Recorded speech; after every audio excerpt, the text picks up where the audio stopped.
Estava mutado. Pronto, agora fica à vontade que já tá rolando a gravação, tá? Muito boa noite, meus amigos. Que bom poder estar aqui com vocês mais uma vez. Semana nada fácil, né, para todos nós, especialmente para os nossos irmãos que estão no sul, e nós estamos um pouquinho com eles, né? Mesmo nós que estamos aqui no Nordeste, por exemplo, temos amigos, parentes, pessoas que estão extremamente ligadas ao nosso coração e que estão lá apreensivos. Então, fisicamente estamos distantes, mas pelos laços do coração, todos estamos aí no sul com vocês. Quem estiver aqui acompanhando o estudo, sinta-se abraçado, acolhido e qualquer coisa que precisar, seja uma palavra, seja algo material, aqui não temos tantos recursos, mas a gente dá um jeito, tá? A gente se vira como puder. Sempre se pode fazer alguma coisa, certo? Muito obrigada pela compreensão, pelo carinho de vocês, mais uma vez. E vamos dar início ao nosso encontro de hoje. Primeiro com a mensagem da Camila, que ela nos trouxe, e em seguida com a nossa prece inicial. Não sei se a Ellen está conosco hoje. Se Tá, não amiga, ela tá Sim, aí. estiver, que bom, que bom. Então, amigas, por gentileza, Camila e em seguida, por favor, Ellen.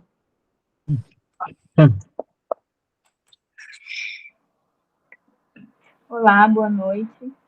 Todo mundo está me ouvindo bem? Sim. Então, a mensagem que eu trouxe hoje é do livro O Espírito da Verdade, do Chico Xavier e Valdo Vieira, por espíritos diversos. Mas a mensagem de hoje é do André Luiz, tá? E o nome da mensagem é Excesso e Você. Amigo, Espiritismo é caridade em movimento. Não converta o próprio lar em museu. Utensílio inútil em casa será utilidade na casa alheia. O desapego começa nas pequeninas coisas, e o objeto conservado, sem aplicação no recesso da moradia, explora os sentimentos do morador. A verdadeira morte começa na estagnação. Quem faz circular os empréstimos de Deus renova o próprio caminho. Transfigure os apetrechos que lhe sejam inúteis em forças vivas do bem. Retire da despensa os gêneros alimentícios que descansam esquecidos, para a distribuição fraterna aos companheiros de estômago atormentados. Revisite o guarda-roupa, libertando os cabides das vestes que você não usa, conduzindo-as aos viajores desnudos da estrada. Estenda os pares de sapatos, que lhe sobram, aos pés descalços que transitam em derredor.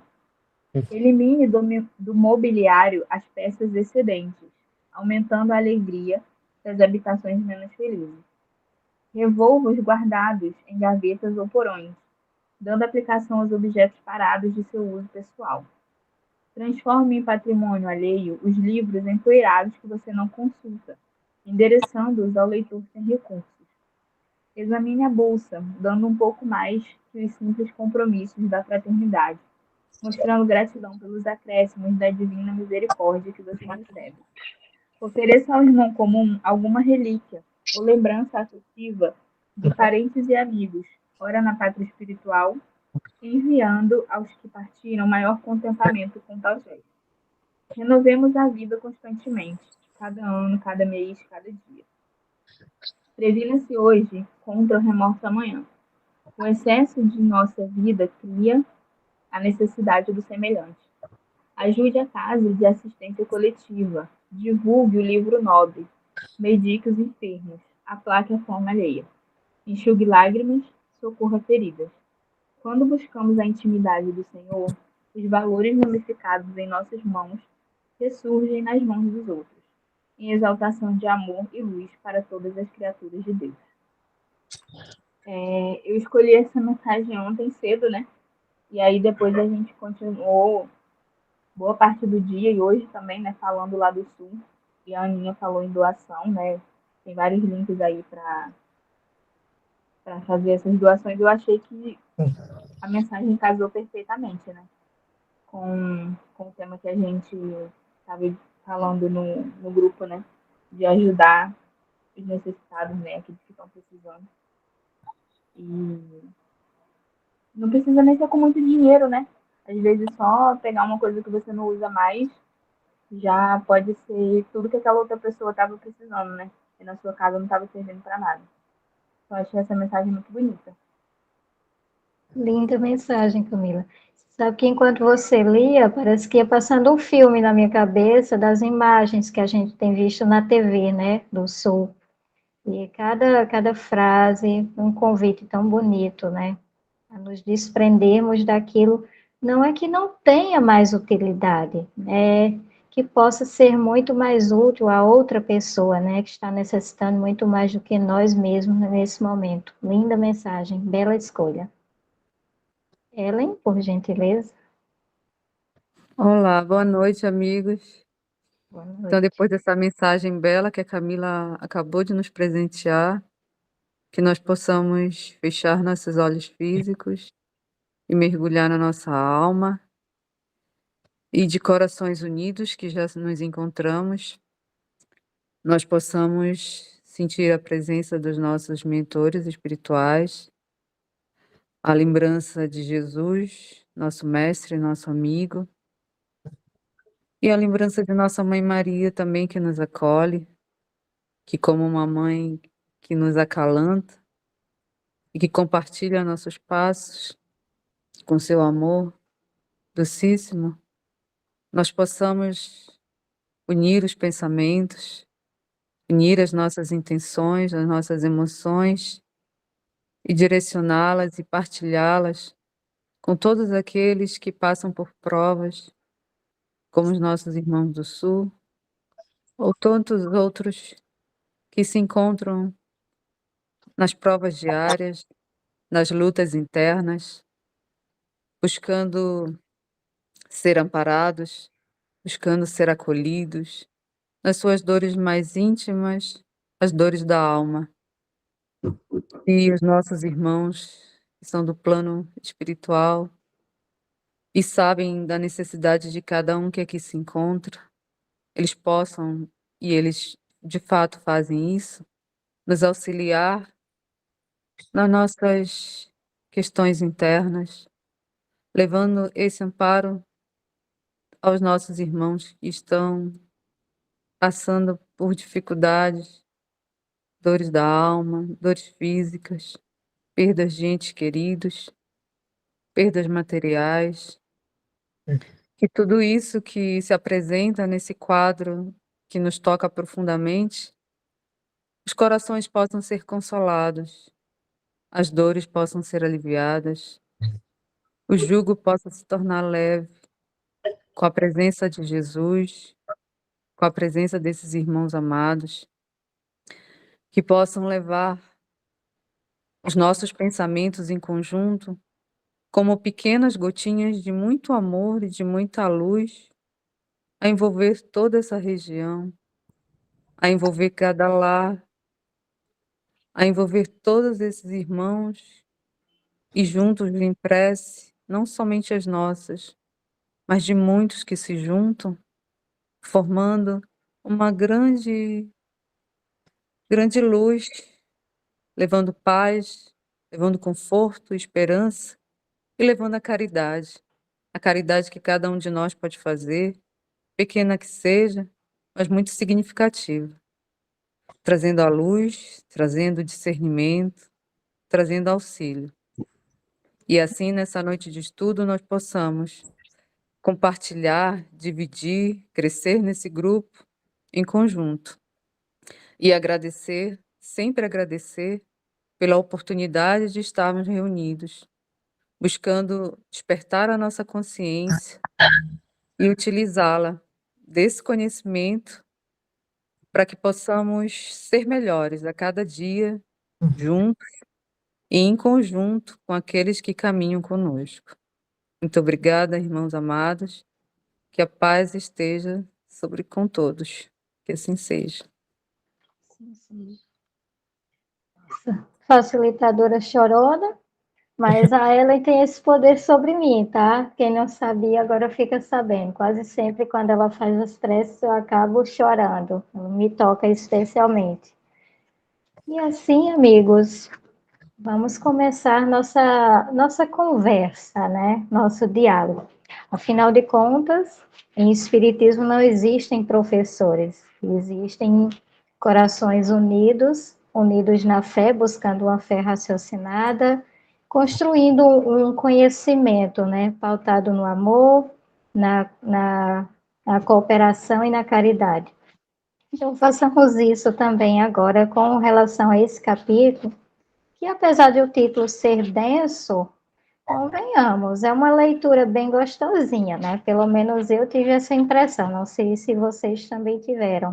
Mas é um misto de recordações gostosas e experiências da nossa caminhada, da nossa fé. Em muitos momentos a gente acaba se encontrando nesse capítulo, né? Pensando, nossa, eu passei por essa etapa, eu acreditei nisso, ou eu não acreditei nisso, eu me questionei exatamente sobre esse ponto, e aqui Kardec traz uma discussão muito bem elaborada, muito bem fundamentada, ele traz o seu conhecimento de grande pesquisador, de grande estudioso, de educador, e ele vai construindo um raciocínio que realmente vai fundamentando a sua ideia, que no final será de que não existe um lugar físico, né, para o inferno. É mais relativo a um estado íntimo, um estado de consciência. Mas, para isso, ele desconstrói. Ele traz toda uma base de argumentação, traz toda uma história muito bem fundamentada em relação a isso. E ele começa elaborando o seu texto, trazendo sobre a visão que o homem primitivo, e aqui homem, sempre é importante lembrar, que é no sentido de ser humano, né? Não de sexo masculino, feminino, mas de ser humano.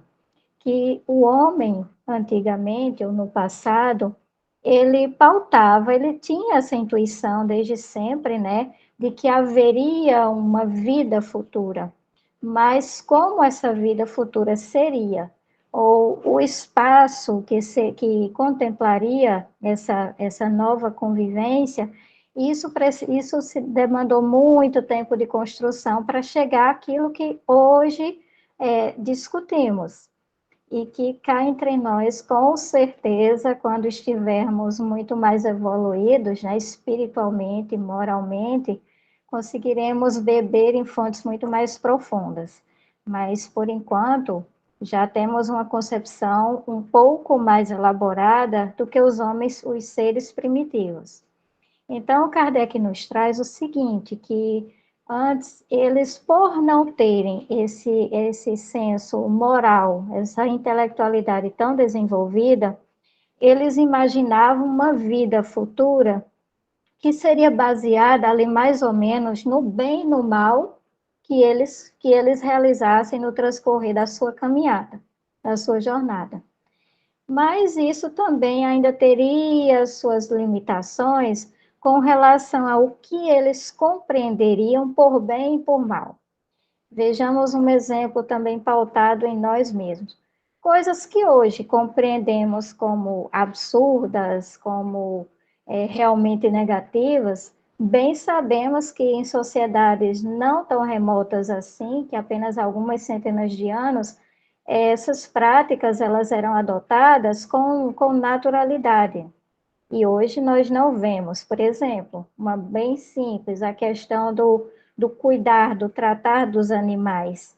Como hoje estamos mais afetuosos, tratamos deles com mais carinho, com mais dedicação, e sabemos que algumas centenas de anos atrás o tratamento era totalmente diferente.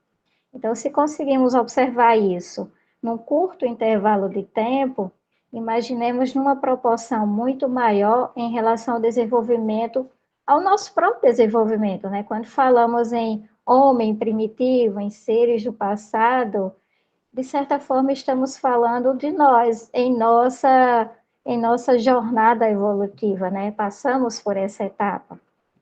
Então, ele traz isso, né?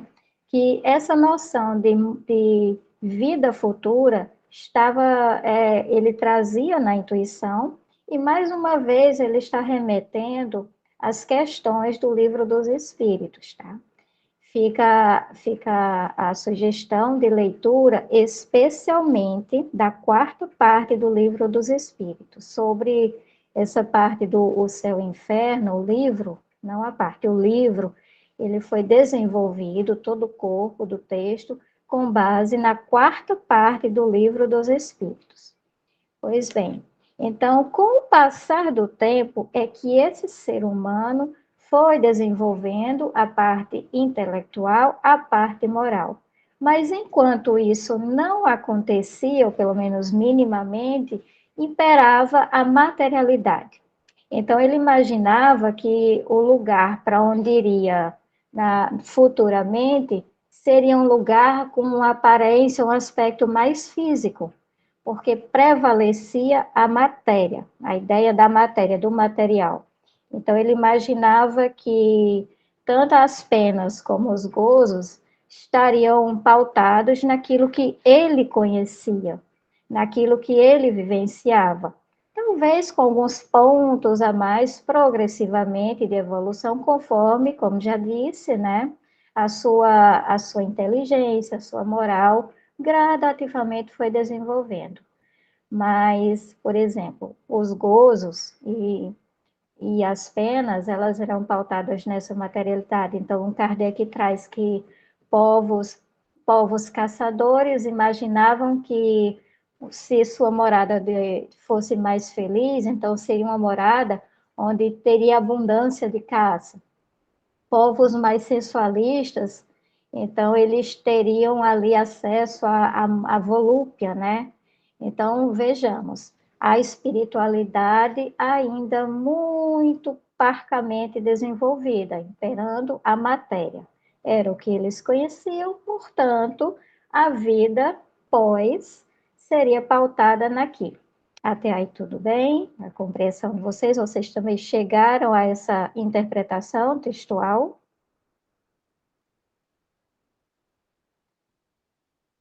Subindo algumas coisinhas aí, acredito que sim. Então, vamos continuar construindo o raciocínio com base no que Kardec nos traz. Pois bem, o outro ponto que Kardec vai nos trazer é a respeito do inferno pagão e do inferno cristão.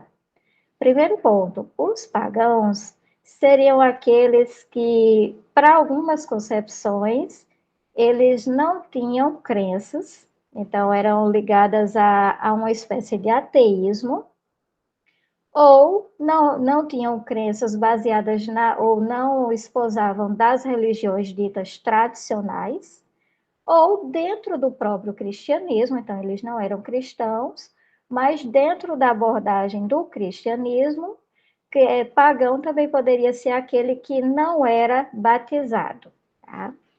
Então, esses eram os pagãos, e os cristãos também, assim como eles, também tinham sua morada pós-morte para aqueles que não foram tão bonzinhos, vamos colocar assim.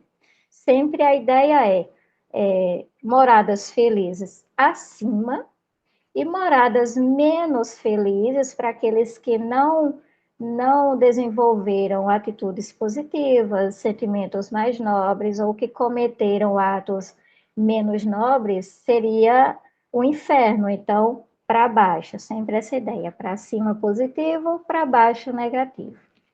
Pois bem, então o inferno do cristianismo e do paganismo tem lá suas semelhanças. No entanto, Kardec traz, isso ele pontua muito bem, que o inferno do cristianismo seria um inferno muito mais agravado, muito mais dolorido. Então, a descrição, vamos começar pela descrição do inferno dos pagãos, ele traz, né? Que o responsável, que ele chama, vamos chamar assim, o chefe do inferno dos pagãos, seria Plutão. E isso eles bebiam, né, na abordagem, na mitologia grega. E o Plutão, ele não seria propriamente mau. Ele seria o responsável, mas a sua responsabilidade seria em vigiar, em ser o responsável por aquela região e pela manutenção daquelas pessoas ali naquele seu reino. Em contrapartida, no inferno dos cristãos, teríamos como chefe Satã. Para alguns, Satanás, e aí vem todos os desdobramentos, né? Diabo, Beuzebu, e por aí vai, tantos e tantos. Mas este, do inferno dos cristãos, seria muito mais mal. Por quê? Além de manter as pessoas que estivessem circunscritas ali, devidamente acolhidas, ele não só fazia isso, como ainda provocava sentimentos muito mais atrozes, né? Penalidades mais atrozes. E ainda também angariava a ida de outras pessoas para lá. Ele induzia outras pessoas a que pudessem ir ter a sua morada eterna nos seus domínios. E para isso ele se serviria, inclusive, né, dos seus demônios particulares. E aqui eu posso trazer um ponto pessoal. Eu não sei se alguns sabem, né, mas com certeza eu tenho esse hábito de não falar palavrão. E não é exatamente um costume que remonta à evolução espiritual. Nada, nada, nada disso. Eu coloco mais como na cota de um trauma infantil. Por quê? Porque alguém da minha família, quando eu era pequena, estava numa situação junto com minha irmã, as duas nós acabamos caindo. Nos embolamos ali caindo. Minha irmã soltou um belo de um palavrão. Eu fiquei calada, né? Mas ao escutar esse palavrão, essa pessoa da família disse assim para minha irmã: Olha, menino que solta palavrão, o diabo leva para o inferno. Se você continuar, ele vai te levar para lá no futuro. Basta eu escutar isso. Nunca mais, se tive vontade, essa encerrou aí. Porque na minha cabeça, situações eram criadas para que eu proferisse palavrões ou tivesse atitudes menos nobres, e assim fosse convidada, ou tivesse minha entrada carimbada para o inferno. Então, foi nesse contexto. É uma abordagem, assim, uma interpretação infantil, né? Mas para quem tem raízes no cristianismo, ou raízes em crenças que remontam mesmo ao diabo, a esse tipo de influência negativa, sabe que isso existe, né? Nós convivemos com, olha, isso é o diabo atentando, cuidado, você vai para o inferno, ou então, fulano cometeu tal ato, vai direto para o inferno. Então, é como se tomássemos parte, né, dessas sentenças, acabamos nos tornando essas pessoas que estão ali quase como vigilantes do diabo. A gente acaba dizendo, olha, fulano fez isso, com certeza vai. Fulano não fez, não vai. Tomamos partido. E que coisa mais feia, né?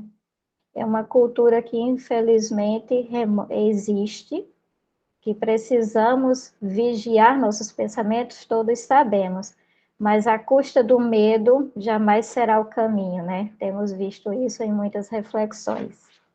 Mas ainda remontando, voltando aqui sim ao texto, tá?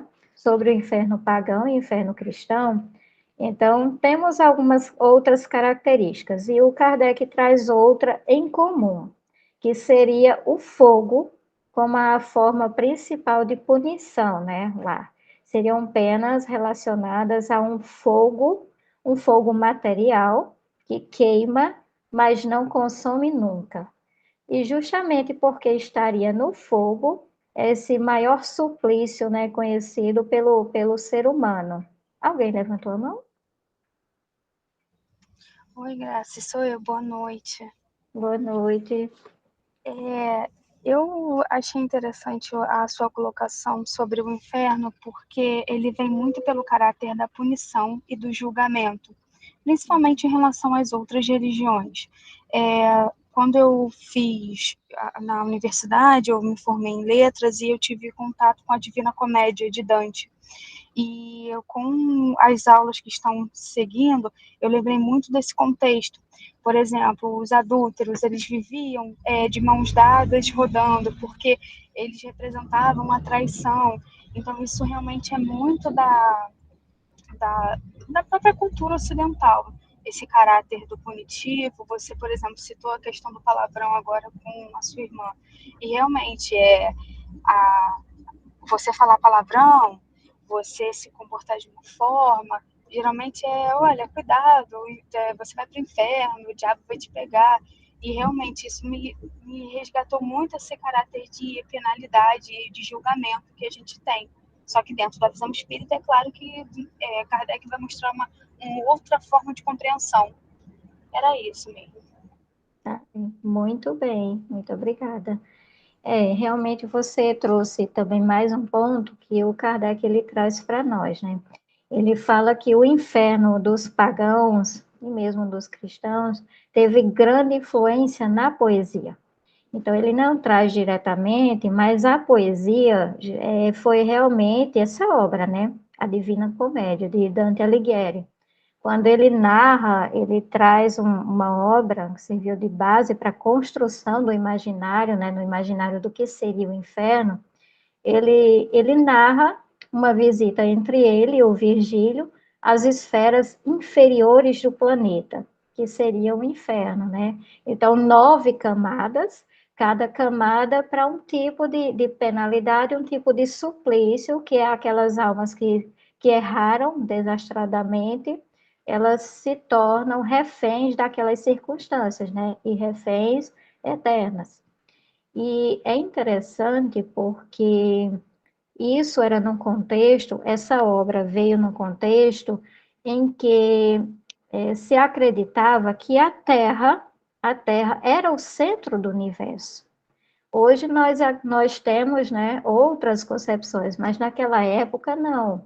A Terra era o centro do universo. Portanto, o inferno estaria nas regiões profundas, no subsolo, até o centro do planeta. Então, a região muito mais quente. E o céu pouco acima na atmosfera.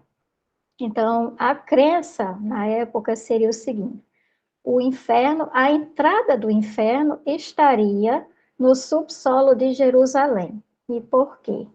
Porque durante a Idade Média, época em que essa concepção, né, da Terra como o centro do universo perdurou, ganhou muito mais força, nessa época, Jerusalém era tida como o centro, né, centro do planeta. Era a região mais importante para todo aquele contexto. Então, a entrada do inferno estaria no subsolo de Jerusalém. No entanto, poderiam haver outras zonas nas quais as pessoas também poderiam cair para lá. Existia, sim, também essa ideia. Então, as pessoas temiam buracos, cavidades muito profundas e estranhas, porque no imaginário popular, ao escorregar, poderiam ir direto para o centro da Terra, para o inferno. São ideias que para hoje parecem absurdas, é claro, mas não para aquela época, né? Estamos falando aí da Idade Média, muitos anos atrás. Então, o céu, como o Rafa também já trouxe em estudos anteriores, ele estaria numa região que ficaria o quê? Teria a região dos planetas, porque já se conhecia, né? Alguns poucos planetas em torno, ou pelo menos os que são visíveis a olho nu, estaria a região dos astros, o Sol, a Lua, e esferas acima, sendo que essas esferas seriam uma espécie de um material meio que vítreo, transparente, por onde poderia passar a luz, só que alguns desses astros ficariam ali pendurados nessas esferas. A crença era essa, estariam pendurados. E a esfera muito mais elevada ficaria a era seria a superior, de muita luz, e houve um tempo, inclusive, que eles acreditavam que as estrelas, na verdade, eram como se fossem pequenos orifícios nessa esfera cristalina, por onde a luz da esfera superior encontrava alguma passagem. Então, essa era a concepção das estrelas. Como evoluímos, né, intelectualmente? Alguém levantou a mão? Há quem diga que compara o inferno para os espíritas como um umbral e as colônias seriam o céu. Somos duas nomenclaturas. Há muita concepção. E quem de nós, mesmo tendo já alguma compreensão, não diz, olha, vou direto para o umbral, ou fulano, isso quando a gente não carimba a passagem do outro, né? Fulano vai para o umbral, nem sempre sou eu, a gente, quase sempre é o outro. Ó, tá vendo? Fulano vai para o umbral. Só trocamos os termos, mas parece que ainda impera realmente esse raciocínio. Está correto aí. Bom, então nessa concepção de céu, de inferno, durante muito tempo imperou realmente esses conceitos trazidos por essa obra, né, a Divina Comédia. E aqui eu deixo a sugestão, para quem tiver alguma curiosidade, no YouTube tem áudio, é muito interessante. Quem quiser ler, sempre a melhor opção é a leitura, mas quem se afeiçoa mais ao áudio, super recomendo, porque nós vamos ver muito a influência dessa obra, né? Nessa concepção que foi construída aí durante muitos anos de céu e de inferno. Então, era isso. Tanto os cristãos quanto os pagãos tinham essa ideia: céu em cima, inferno embaixo. Essa ideia só seria desconstruída, ou pelo menos melhor raciocinada, aí com a tecnologia, com o incremento mesmo da ciência, mas bem antes disso, claro, temos Jesus trazendo algo que, diante dessa descrição, né, de como seria o céu, como seria o inferno, que o inferno estaria nas profundezas, que não haveria, que a Terra seria o centro do universo. Então, daí dá para se compreender o quanto o Jesus foi realmente foi à frente do seu tempo em dizer: há muitas moradas na casa do meu pai. Para a gente escutar isso, essa frase, essa citação bíblica, quando vamos ver no Evangelho, parece algo meio óbvio, algo natural, mas ao analisarmos esse contexto de ideias, de crenças do passado, fica muito claro o quanto ele foi muito além para aquela época, para aquela compreensão, para aquele desenvolvimento intelectual. Mais do que isso, ele não poderia, porque, infelizmente, aquela população, aquelas pessoas, nós, no passado, não estávamos ainda devidamente desenvolvidos para sequer começarmos a raciocinar sobre. Ele deixou a semente, uma semente muito poderosa, que algum tempo depois, né, bem depois, a ciência veria a se debruçar sobre e trazer comprovações magníficas nesse campo. Mas sobre dessa discussão em torno de Jesus, da compreensão, isso realmente nós iremos deixar para o nosso próximo encontro, que será o último, sobre o tema do inferno. E desde já, mais uma vez, lembra aquela tarefinha que deixei para vocês sobre avaliar, pesquisar sobre o inferno, o que Jesus teria falado sobre o inferno, ela será cobrada, sou dessas, tá? Será cobrada na próxima quinta-feira, se Deus quiser, na próxima quinta. E deixo também como sugestão e como pedido que vocês dêem uma olhada, em especial, na parábola do rico e do Lázaro. Por quê? Porque o inferno retratado lá é esse inferno pagão que Kardec descreve. E daí eu gostaria que, por gentileza, vocês prestassem atenção na descrição. Vou deixar um link lá no grupo, né? No nosso grupo do WhatsApp com essa parábola, para vocês darem uma olhada, assistirem com calma e tentar identificar alguns elementos, que vamos nos debruçar mais na nossa próxima quinta-feira. Bom, mas agora, focando mais uma vez aqui no texto, nessa discussão sobre o inferno pagão e o inferno cristão, outro ponto que Kardec observa é a questão das penas, né? Ele traz que no inferno pagão, essas penas seriam mais individuais. Ele traz como exemplo, né, o tonel das Danaides. As Danaides, para quem teve a curiosidade de pesquisar, né, elas seriam 50 mulheres, né, filha de um rei, que teriam recebido a incumbência de, da noite, se eles se casaram, e teriam recebido a incumbência de, da noite de núpcias, todas matarem seus maridos. E 49 dessas teriam cumprido essa ordem, né, essa sugestão, vamos ser mais criteriosos, teriam cumprido, e apenas uma que não. Então, todas elas, essas 49, foram então, ao final da jornada, foram então levadas para o inferno pagão, Hades, né, na compreensão deles, e lá a pena aplicada a elas seriam encher por toda a eternidade uma espécie de vasos, de vasilhames que tinham furo. Então, toda a água que elas colocavam, depositavam lá, escoava de imediato. E elas teriam que abraçar essa tarefa eternamente. Uma outra citação de Kardec em relação à roda de Ixion, né? Também mais uma penalidade, que ele ficaria preso nessa roda eternamente. Não vamos contar a história, que é bem mais longa. E ainda traz mais uma que nesse momento eu não recordo. Alguém pode citar para mim, por gentileza? Quem leu? Eu sei que ele cita 3 exemplos.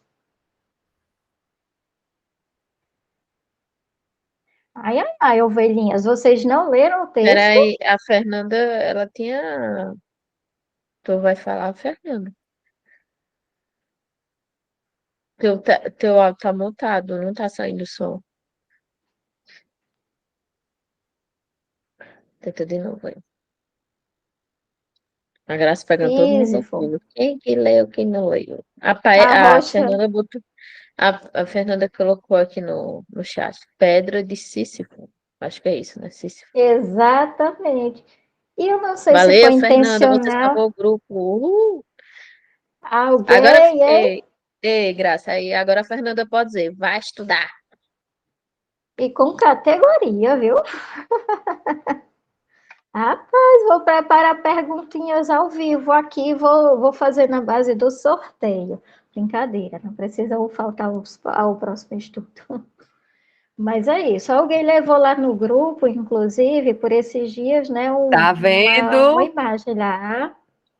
Muito Cadê bem, Paulo para Ana. ouvir? Para ver esse negócio aqui, para ele ver que eu estou estudando. Nossa, merece estrelinha na testa e tudo, viu? Mas também, mas essa seria uma outra alusão, né, da mitologia que Kardec nos traz, que seria, ele teria sido condenado, né, a subir indefinidamente, ele teria que subir uma região muito íngreme, rolando uma pedra, e que essa pedra, ela lá chegando ao topo, ela despecaria, e ele teria que fazer o mesmo trabalho. Então, em comum, entre esses exemplos que o Kardec nos traz, seria esse ponto, né? De que seriam penalidades individuais. Em contrapartida, no inferno dos cristãos, que foi piorado, e aqui um parêntese, tá? O inferno dos cristãos não criado por Jesus, não descrito por Jesus, mas por pessoas posteriores. Tenhamos isso sempre em mente. Se fizeram isso com o cristianismo, com o espiritismo e com outras crenças, né, não ia ser diferente, de haver algumas deturpações. Para bons entendedores compreenderão o que eu estou falando. Bom, retomando. Então, ele traz que já o inferno dos cristãos, ele haveria uma dose a mais de maldade também nisso, até a questão da própria observação, né, dos anjos que observariam as pessoas se contorcendo em caldeiras. As pessoas seriam condenadas a ficarem mergulhadas em caldeiras fervescentes, e que de tempos em tempos os anjos vinham e levantavam essas tampas para observar aquelas pessoas em agonia, e que Deus escutaria o lamento dessas pessoas eternamente. E daí é muito comum trazermos o raciocínio, meu Deus, repetindo assim, mas é isso. Um Deus soberanamente bom e justo, escutar tamanho lamento eternamente, onde é a sua bondade? Aí tu pode pensar assim, né? Assim, vamos pensar. Qual é o propósito deles, né? Com essa crença desse inferno mais cruel que o pagão? Porque vamos supor assim, que essas pessoas que quisessem que as pessoas deixassem de ser pagão, né? Para se tornar cristão. Mas assim, qual é o atrativo? Né? O pessoal olha para o inferno pagão, é muito melhor ser pagão do que ser cristão, né? Muito melhor, assim, é até um pouco ilógico isso. É a crueldade, a perversidade humana mesmo, né? E hoje Medo, muita gente ainda acredita que é assim, sabe? Eu infelizmente. acho que, se eu não me engano, eu não sei se é Paulo de Tarso, ou se está na codificação, que já dizia assim, que essas crenças já não é mais do século em que daquela pessoa que estava falando, né? Que essas crenças de penas eternas já não é daquele tempo, mas do nosso tempo, gente, 2024. E tem E gente ainda ainda tem gente. que acredita e que assim, é o que eles acham e acabou, né? Inclusive, eu fiquei sabendo hoje que tem uma colega do trabalho que, assim, né, que ela estava, enfim, afastada, porque tinha sido mãe, em que ela é da religião protestante, que eu fiquei impressionada, porque eu sabia que ela era protestante, mas não sabia que ela odiava o espiritismo, né? E ela sabe que eu sou espírita, né? E eu fiquei, ué, né? Porque tem toda aquela filosofia que o espírito é do diabo. Eu digo, ela nunca disse isso pra mim, né? Eu queria ter tido essa oportunidade dela dizer isso pra mim. Por que que não disse, né?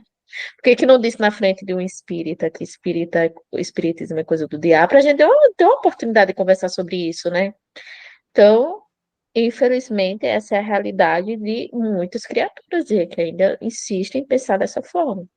Aí, ó, deixa eu te dizer, Graça, tem uma filhinha aqui de mão levantada. Eu já tinha colocado aqui no chat que tu tem limitação visual, né? Então, gente, é para abrir microfone, tá? Eu Ó, gente, espero que fica à ela minha vontade. É só abrir o é, microfone mesmo. é só abrir o microfone. Então, assim, Eduardo fala, a Camila já entra. Não vou ficar nessa levantar a mãozinha que ela não vai ver, tá? Puxãozinho de orelha aqui básico. Boa noite. Obrigada, Beijo. amiga. Fui. Boa noite. Eu levantei a mão exatamente porque eu vi que a Ana estava falando. Aí eu falei, agora ela vai ver a fila, né? Foi por isso. Então, eu fiquei estarrecido com o grau de sadismo desse sermão aí que eles colocam como sendo um sermão feito em Montpellier, em 1860, né? Dos anjos levantando as tampas lá das caldeiras ferventes para apreciar o sofrimento, né? De quem estava no inferno e Deus também só ouvindo os lamentos sem piedade, né? Aí eu fui pesquisar esse respeito na internet, encontrei um texto que é atribuído a São Tomás de Aquino. Vou ler rapidinho aqui, é bem curto. Os bem-aventurados, sem sair do lugar que ocupam, sairão, entretanto, de uma certa maneira, em razão de seus dons de inteligência e de suas visões distintas, a fim de considerar as torturas dos danados, e vendo-os não somente não sentirão nenhuma dor, mas estarão cumulados de alegria e renderão graças a Deus pela própria felicidade, assistindo à inefável calamidade dos ímpios. Então, quer dizer, supostamente eles se sentiriam mais felizes por saber que os outros estavam sofrendo mais do que eles. Eu não consigo conceber essa ideia, né, para pessoas angélicas. Incompatível. Se nós Se nós, seres ainda tão falhos, ainda que, infelizmente, com o nosso íntimo, por vezes povoado por sentimentos tão negativos, vemos irmãos em situação de sofrimento, nós nos penalizamos, imagine seres angélicos. Não, não dá, não dá. É irracional crer nisso. Próximo, por favor. Gente, falando da Ana, né, que ela falou que atrativo teria nesse inferno, né, já que os cristãos queriam converter, acabar com o paganismo.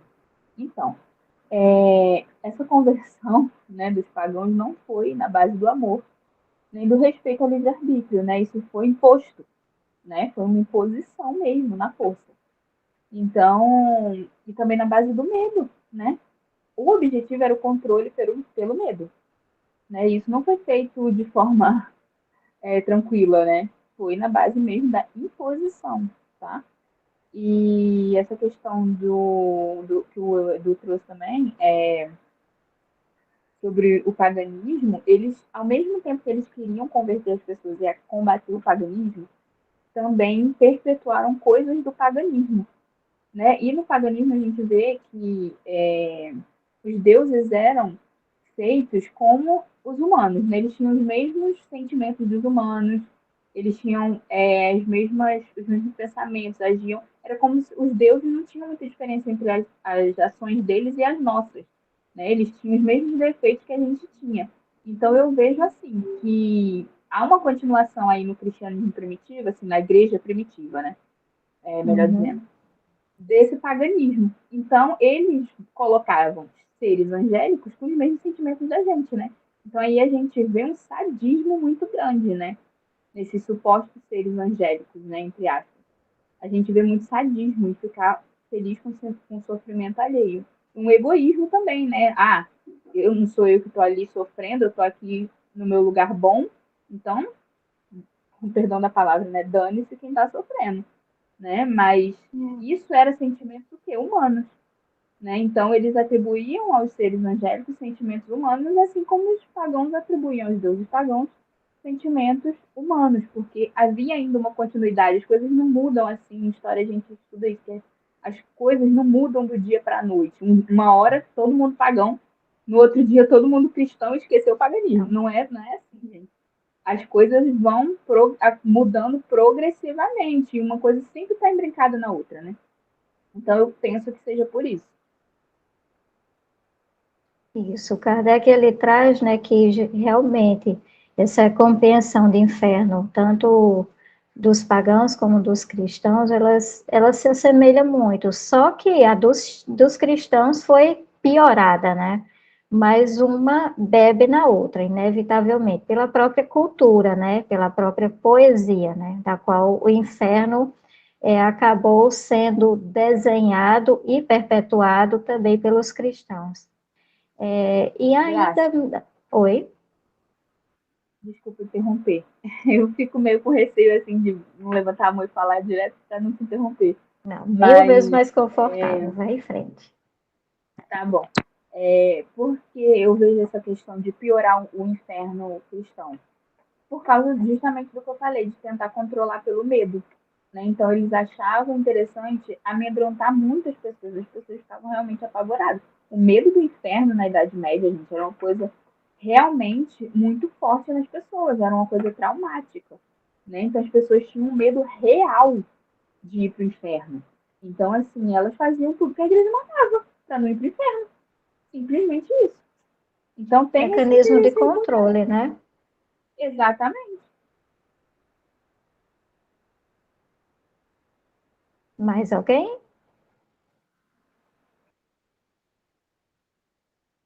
Eu não sei vocês, mas eu realmente, lendo esse capítulo, parece que eu estava revivendo as aulas de história do ensino fundamental. Foi muito gostoso na memória. E, ao mesmo tempo, foi interessante observar, né, como o progresso intelectual e mesmo moral, ele está se dando. Por mais que tenhamos essa ideia de que as coisas não estão evoluindo, não estão progredindo, mas é uma compreensão muito mais limitada nossa, né? pensamos muitas vezes assim, por Deus, as pessoas estão envolvidas num sentimento ainda tão pesado, que envolve atitudes que realmente não dá para a gente conceber que ainda sejam capazes, mas insistimos nessa ideia. Gente, Jesus, quando ele esteve aqui na Terra, tem o quê? Pouco mais de 2000 anos, seus ensinamentos. Parece muito quando tomamos essa escala temporal nossa, né? Que uma jornada aí, quando muito, 100 anos. Mas se levarmos em consideração o total, desde a criação, desde a formação do nosso planeta, quanto tempo tudo não vem se desenhando, desde o primeiro átomo até todo o encadeamento, toda a elaboração da parte física, as etapas e mais etapas, as eras e mais eras, o surgimento da humanidade, os estágios evolutivos, até o ponto que chegamos, não que tenhamos chegados ainda a um estágio tão evoluído assim, mas se considerarmos ainda que já não há tanta animalidade em nós quanto houve no passado, percebemos sim algum progresso, isso é real. Então, muito cuidado com essa ideia de que nada está melhorando. Temos sim muito do que melhorar, muito do que ainda nos envergonharmos e tomarmos essa vergonha como mola para propulsão, para sairmos desse estágio, do que de acomodação e de falta de fé. Tenhamos bom ânimo, tenhamos confiança e que possamos ser, né, ao nosso modo, cada um na sua medida, agentes dessa transformação também. Nós nos transformando, também auxiliamos a transformar o mundo em torno. Isso é fato. Cada um faz seu pouquinho, e como a frase que a Ana trouxe lá no grupo, né? De pouquinho em pouquinho construímos o poucão. Não vai acontecer nada tão rápido, nada num passe de mágica, porque tudo que é construído, bem construído, demanda tempo, demanda solidez. Não dá para esperar isso num sopro de poucas dezenas de anos, se considerarmos a eternidade. E aqui eu gostaria de trazer para vocês, deixa eu ver se vocês conseguem visualizar aqui. Alguém abre o microfone, por gentileza, e fala. O que é isso? Isso é um alfajor? Tá em Gente, eu tô vendo camadas? comigo, menino. Tá, isso é um alfajor, um biscoito recheado, é ok. Pelo amor de Deus, tu e tua gravidez, André vive se acabando de fome, nunca vi isso, quando é fome é sono. O pobre inocente, vive faminto. Bom, isso aqui, para quem não conhece, é uma rocha que ela se chama gipsita. Ela é a base da confecção do gesso, do nosso conhecido gesso de cada dia, né, que temos em nossa casa. Bom, a peculiaridade dela é o seguinte, vocês estão vendo várias camadinhas aqui. Se eu disser para vocês que cada camada dessa levou centenas de milhares de anos, uma camadinha tão estreita, e para que cada uma delas se formasse, foi preciso alterações gigantescas na atmosfera terrestre, na pressão, na temperatura, na intensidade de chuvas, de secas na região. Então, cada camada dessa demanda ou traz implícita em si grandes transformações que ocorreram em sequência. Sabe onde nós estamos? Foi-se o ser humano. Pois é. E aí? As coisas não estão evoluindo de fato? Não há progresso nesse orbe? Tudo vai ser tão rápido quanto desejamos ou quanto a inteligência divina planeja e organiza para que seja. Transformação demanda tempo, demanda tempestades, demanda atrito, calor, enxurradas, demanda tudo isso. Isso vale para para a parte material, vale para o relevo e vale também para as criaturas, para a nossa consciência. Não tem como ser diferente. Existe, tem uma questão no livro dos Espíritos, e eu vou pedir licença para você, está para desligar a câmera aqui, para eu conseguir ler. Realmente me encanta pelo grau de consolação dessa questão. Só um minutinho. Desliguei? Não, né? Ainda não. Não, tá ligado. E agora, como é que vai ser? Mulher, tu não consegue ler, não? Ou tu me diz o número que eu leio aqui? Qual é o nome da pergunta? Não vou conseguir. Então, vamos fazer o seguinte. Meu medo é de sair da chamada. Continua na chamada, certo? Como assim? Sim, ainda está na chamada. Pronto. Meu medo era de sair da chamada. Então, vamos assim mesmo oralmente, já que eu não vou conseguir ler. Faz parte das limitações. Vou precisar realmente da compreensão de vocês. Mas Kardec pergunta aos espíritos se nós sendo tão pequenininhos e Deus sendo tão grande, tão grandioso, se ele se ocuparia pessoalmente com cada ser da criação. Afinal de contas, grandioso, e os seres alguns tão pequenos, poderiam facilmente passar desapercebidos. E se Deus realmente se ocuparia de cada um. E a resposta que eu acho linda é que a espiritualidade traz justamente essa confirmação de que sim, Deus se ocupa com cada ser da criação. Não existe nada pequeno, não existe nada que seja realmente desprezível. Tudo merece seu cuidado e seu amor. E trazendo isso aqui para a nossa reflexão final, o quanto isso é consolador, né? Especialmente no momento em que vemos tantas pessoas sofrendo, e não me refiro unicamente à situação de calamidade no Sul, mas remontamos também às pessoas que passam por penúrias relacionadas à escassez de alimento, também de moradia,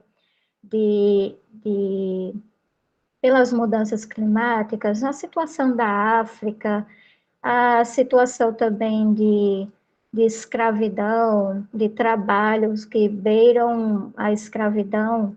São tantas situações, e por muitos momentos poderemos nos perguntar: onde Deus? Será que Deus está distraído? Será que Deus esqueceu dessa pessoa, desse ser? E é isso que fica. Não esqueceu. Lembremos sempre de que cada ser tem suas necessidades. Por ora, vai ser por aprendizado, vai ser para angariar experiências. Por outro, pode ser na cota de expiação, e não como um castigo, mas no sentido de reequilíbrio, né, com a própria consciência, também de reparação, para abraçar aquele mal que não abraçou, aquele bem que não abraçou no passado e que agora encontra ensejo, seja através também do exemplo. Por vezes colocamos as pessoas em situação de grande sofrimento aos nossos olhos, que não sabemos o que vai no seu íntimo, mas nós colocamos essas pessoas na cota de grandes devedores, e nem sempre é assim. Estamos desprezando que existem também pessoas abraçando compromissos para exemplificar, para mostrar de que é difícil, mas também é possível. Que tenhamos essa compreensão, que tenhamos esse sentimento, principalmente desenvolvido em nosso coração. Passa, tudo passa, né? Remontando ao Chico, que aquela linda mensagem da Maria de Nazaré, trazida pelo Emmanuel para ele, tudo passa. A questão é em quanto tempo passa e como nós nos portamos enquanto isso passa. Isso precisa ser analisado, não é simplesmente, ok, tá difícil, vai passar, e vida que segue. Mas e quando passar? Que aprendizado deixou? Que exemplo ficou? Tenhamos isso em mente sempre que possível, porque passar e nós continuarmos naquele mesmo compasso, naquele mesmo passo, naquela mesma atitude mental, parece tão pouco, né? Todo um planejamento que dá a impressão de que foi praticamente em vão, a tarefa não foi devidamente cumprida. Então, sejamos, na nossa medida, acolhedores o suficiente, desenvolvamos mais o amor, e não o amor que simplesmente ama de longe, mas o amor que ama com os braços que estão ajudando, com os braços, com as pernas que caminham na direção do necessitado. Afinal de contas, se a caridade é a nossa principal bandeira do Espiritismo, vamos fazer uso dessa bandeira, né? Utilizá-la, vivenciá-la principalmente. Amor, caridade nunca serão demais da nossa parte. E se as circunstâncias nos convidam a isso, primeiro, é uma oportunidade. Segundo, podemos. Terceiro, outros necessitam tanto ou mais do que nós. Então, sejamos colaboradores diretos de Jesus na sua seara. Pensamos que esse é o caminho. Alguém gostaria de dizer mais alguma coisa, trazer mais alguma consideração? Hoje, quando eu estava na padaria, né, fazendo as comprinhas aqui para casa, eu fiz algo que eu não estava fazendo, né, que é sentar para ver o noticiário. Muitos familiares preocupados, né, mandando mensagem, perguntando se a gente tá bem. E eu disse assim a eles que estava, né, na medida do possível, porque é impossível a gente estar 100% bem, né, sabendo que tem tanta gente sofrendo. Mas que, na medida do possível, a gente estava bem, que eu não estava vendo um noticiário, eu simplesmente acompanho o que aparece no feed do meu Insta, porque eu acho que na época da pandemia diz assim, se informe, mas não se informe tanto para não ficar triste, para não ficar deprimido e achar que tu tá perdido. E assim, né, chega a um ponto que eu não sei até que ponto isso pode me ajudar, né, tá procurando ficar bitolada de notícias, me lembrou muito da pandemia, né, que tava todo mundo muito preocupado, muito surtado. E aí eu vi esse noticiário de um resgate que fizeram lá em Lajeiro, se eu não me engano, com uma das cidades mais afetadas aqui do Rio Grande do Sul, a cidade fica debaixo d'água, em que um bombeiro foi fazer o resgate de uma senhora, né, que estava no telhado, e a senhora passando pelo inferno dela, né, a gente olha e diz, essa mulher viveu um inferno, essa senhora viveu um inferno. E essa senhora se agarrou no bombeiro, né, foi resgatada, entrou dentro do helicóptero e ela automaticamente pegou, ela tinha um terço no pescoço, ela pegou esse terço, tirou do pescoço, botou no pescoço do bombeiro, dizendo assim: Isso aqui é para vocês saberem que vocês sempre serão abençoados. E o bombeiro estava falando desse relato, né, e com um terço no pescoço. Então é assim, nós também somos esse agente de mudança, né? Essa esse ponto de luz no meio da escuridão, no meio dessas trevas, né? E onde a gente está, a gente pode tirar as pessoas, né, desse momento de aflição, levar um pouco de esperança, levar um pouco de paz, de consolo, onde a gente estiver. É como os espíritos dizem, né? A gente não precisa fazer grandes coisas, né? Vou para a África, numa missão, numa atitude missionária, se puder ir, ótimo, né? Mas saiba que aqui onde a gente está tem muita gente sofrendo também. Tem muitas crianças sofrendo, muitos idosos sofrendo. Onde a gente está, a gente tem a capacidade de apaziguar, né, o sofrimento de alguém.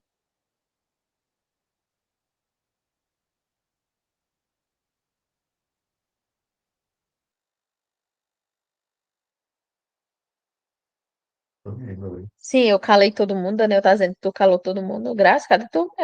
Graças, o microfone está fechado. Tu fechou, se parece.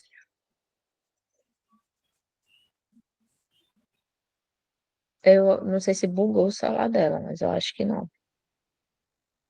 Quem que e ela ficou de fazer a prece final, né? Aí eu já ia dizer, quem ficou responsável pela prece final?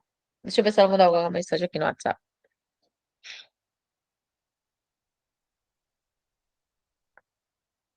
Não, não mandou. Amiga, você está entre nós? Você quer que eu faça pressa, então? Tu já desdobrou? Tá, amiga. Eu acho que eu vou fazer a pressa, então. Tá bom? Tá bom. Eu entendi na minha cabeça. Eu acho que bugou o celular dela também. Então vamos fazer a prece, né? Vamos fechar os nossos olhos e confiante em Jesus, no seu abraço amoroso, carinhoso, consolador, que possamos ter fé nesses momentos em que somos testados, que somos colocados à prova para burilarmos aquilo que nos falta de sentimento, de faculdade intelectual, de amorosidade, de senso de coletividade. São tantas dores assolando o nosso mundo que às vezes a gente se sente pequenino e até ingrato quando a gente sabe desses sofrimentos. Que o Cristo Consolador possa chegar a todos esses aflitos do mundo, principalmente aqueles que estão esquecidos, que estão sozinhos. Que a sua misericórdia possa chegar e apaziguar esse coração cheio de aflição e de angústia. Que possamos agradecer a Deus pela segurança que temos, de termos nosso lar, ter nossa casa, ter as nossas coisas, nossos alimentos, poder escolher o que a gente vai comer, o que a gente vai vestir, o que a gente vai fazer ou deixar de fazer. Sabe? Se a gente parar para perceber, a gente tem mais motivos para sermos gratos. Que possamos, assim, Senhor, orar pela paz, orar pela concórdia, pela união das pessoas, principalmente nesses momentos tão delicados da vida humana. E que próxima semana, com a graça de Deus e com a proteção dele, estaremos aqui novamente reunidos. Que assim seja. Mulher, tu voltou. Como tu és? Não, amiga, tá mutado. Tá mutada, amiga. Agora tu foi em Paris, agora tu tá na tua estante de livros, né? Tá mutado o teu microfone. Ativa aí o microfone. Ah, Entendi. tu tá querendo que eu fizesse essa prece, né? Diga logo. Gratidão, amiga. A Wi-Fi tá chovendo bastante aqui. Caiu a Ai, energia, meu Deus. mas ainda bem que voltou e eu consegui retomar a tempo para Mas, encerrar. amiga, agora imagina Diga. aí, tu tinha fechado o teu microfone e tua câmera, né? Já pensou se desse aquelas travadas bem humilhante que humilha a pessoa? Gente, vocês não sabem, mas é típico acontecer dessas coisas em nossos estudos, tá? Fica aqui Ah, é conosco, muito. Jones. A humilhação, a gente veio receber um auxílio à Sim. humilhação, né? Insalubridade, tem insalubridade, viria até a humilhação também. Mas é isso, amiga, já fiz a prece. Se tu quiser se despedir aí do pessoal, falar mais alguma coisa. Eu gostaria de agradecer por quem esteve conosco aqui até esse momento. Para quem vai assistir a gravação ao longo da semana, dizer que, se Deus quiser, na próxima quinta vamos concluir esse capítulo, tá? É um capítulo gostosinho, vocês estão participando, comprovando isso. É um tema gostoso, realmente, que resgata boas memórias, resgata conhecimentos, né, do ensino médio, ensino fundamental, e principalmente mexe com o nosso íntimo, né? Isso é muito bom. Revisitar velhas memórias e sentimentos enquanto construímos outros. Muito obrigada por cada um de vocês aqui. Fiquem com Deus por mais essa semana. Força aí para quem precisar. Fé sempre e esperança também, tá? Fiquem com Deus. Obrigada. Graça, não Boa sei se você está noite. vendo, mas a Obrigada. tela está Boa cheia de noite, gente. coraçõezinhos. Cheia de coraçõezinhos e aplausos para você. Oh, obrigada. Tchau, Boa gente. noite. Boa noite. Tchau, gente. Obrigada. Boa noite. Boa noite. Tchau.